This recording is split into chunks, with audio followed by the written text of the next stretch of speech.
Hey besties, it's Rosie. Besties, today I'm picking up on a collective that has a lot going on, to say the least.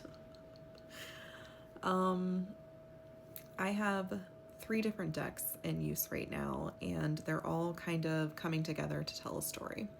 So what I can tell is that I am speaking to a collective who has either already made a choice or is about to make a choice. I'm seeing someone standing either at a crossroads or right on the other side of having made a choice at the crossroads, and now they're kind of assessing the damage. They're kind of assessing what is swirling around them. And bestie, what's swirling around them is a lot of different things. There's almost this flood energy. It's like a flood has come into your life and just kind of released all of your belongings, all of your emotions, everything that was buried, everything that's been lingering below the surface is being brought to the top to be dealt with, and there's just a lot of chaos. And at the heart of this, you are feeling pretty despondent. I've got the 10 of Cups in reverse, okay? Something that you had either been investing in or a path that you had been traveling on, you have, for some reason or other, decided that this is no longer a viable option for you.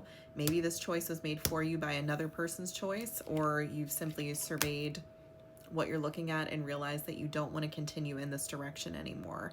And bestie, on the other side of that decision, I see you, you might be defending this position. You know, there might be a lot of other people that are telling you that this was the wrong decision, but I see you kind of sticking to your guns. Now, bestie, I am getting that you're a little shaky on this decision. You know, it might not have been something that you made 10 toes down, but you knew somewhere in your heart of hearts and in your intuition that this was the best decision for you. I see you kind of being in this tower moment when you made this decision. You know, I'm hearing something unforgivable has happened in this situation, and it has shown you that you simply have to make a choice point, that you cannot continue on this path any longer. Bestie, I'm getting, again, there are several different elements coming together right here. I'm going to focus in on one of them, and the one I'm going to focus in on is this relationship that I see that you have kind of made a choice point about, or you have already done so, or you're getting ready to. Bestie, I'm feeling almost like there's a lag. There's like a lag in the messages that I'm getting and what I'm saying.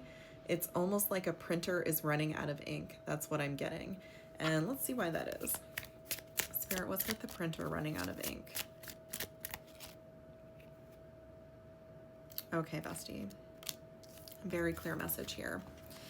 Bestie, whoever you have been working alongside, whatever you have been co-creating with someone else, I'm seeing that you have decided that they are not pulling their weight, that the contributions, let's say that you guys are both contributing to the ink for whatever it is you're printing. One person's ink has run out long ago, and maybe the only reason they even had the ink was because they were borrowing from yours. And I'm seeing that you have decided that instead of continuing to pour your ink into this thing to make it go, you are kind of taking the L. You're kind of deciding that you don't want to have to do more than your fair share of the work just to create this thing, whatever it is you're creating. Bestie, I'm seeing for some of you, it could be a family. For some of you, it could be a workplace situation. For some of you, it could be a creative product. For some of you, it could be a friendship. For some of you, this could be some kind of spiritual undertaking. Lots of different things on the boards here. Spirit, what else? Okay, bestie. I see that even though, okay, I'm seeing like a verse from the Bible or a story from the Bible. This is like when Lot's wife turns back and she turns into a pillar of salt. I kind of see that you're having this Lot's wife moment where you are kind of turning back. Like you're walking away, but you're not doing so without turning back. You are kind of like turning around and like wistfully looking at what it is you're leaving behind, and you're having some feelings about it. Spirit, what else do you want us to know about this? Bestie, I'm seeing that even though this is a difficult decision, you walking away from this is protecting your feminine energy. There was something about your feminine energy that was being overtaxed in this situation, okay? I'm getting that whatever you were giving to was not reciprocating equally.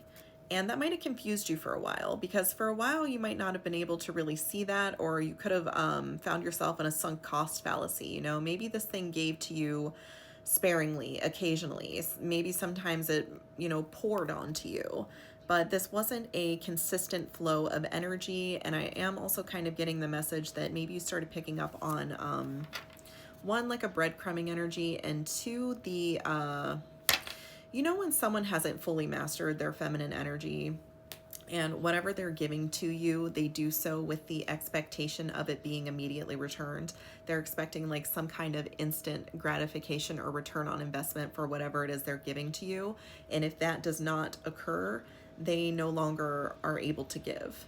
So again, this concept of you're giving to them, they're taking what you gave to them and they're giving you bits of that back. So whatever it is you're receiving from them is not actually from them. It is an overflow of the energy that you are giving to them.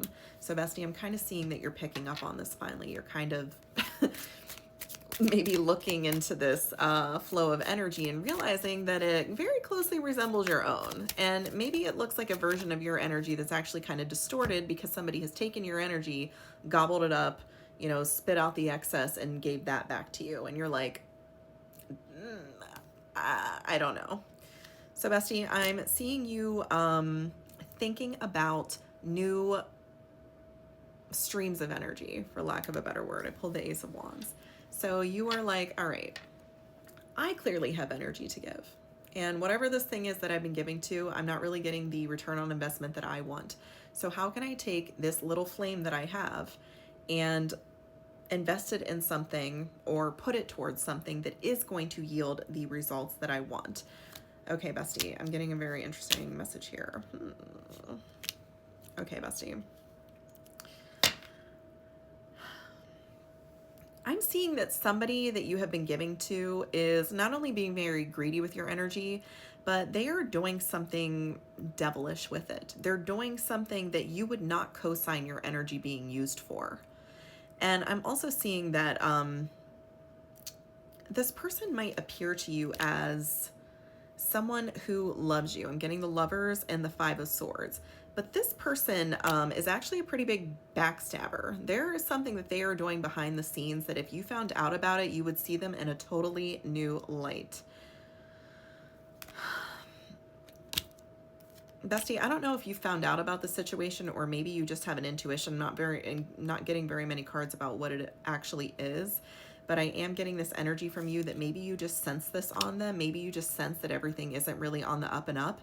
And you're like, you know what? I've been in this boat before. I've had these feelings before. And I know that when I'm feeling this way, that I don't really need to see tangible proof. I just know that it's time to walk away. And bestie, I do see you doing that. So I think this is your hesitation. I don't think that you quite have the entire picture, but I think that your feminine energy has warned you that something is not exactly what it seems and that you are in some way being taken advantage of. Now, that sounds a little extreme. This could be, you know, a smaller version of this could just be maybe connecting with a potential partner or an existing partner who is a little emotionally immature, isn't quite on the same level that you are.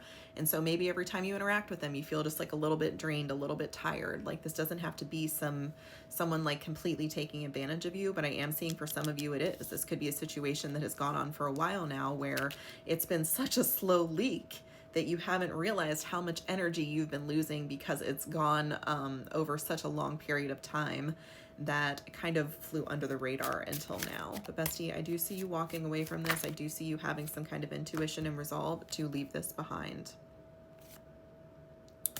Bestie, I'm seeing that this is creating a burden for you.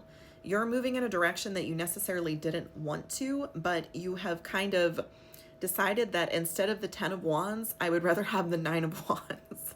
Like either path is going to be a struggle, so I'm going to pick the path that is at least a little bit less of a struggle than the one that I have been on. So I do see you kind of dropping down from this.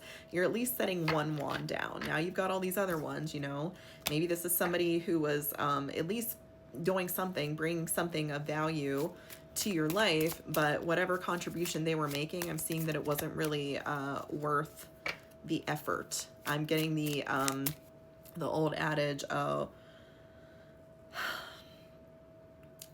I can't even think of what it is now. Bestie, I'm getting that you could be very frazzled right now, okay? Why don't you just stop for a minute and take a deep breath? In fact, our timer is running out. So take a deep breath and then meet me in part 2.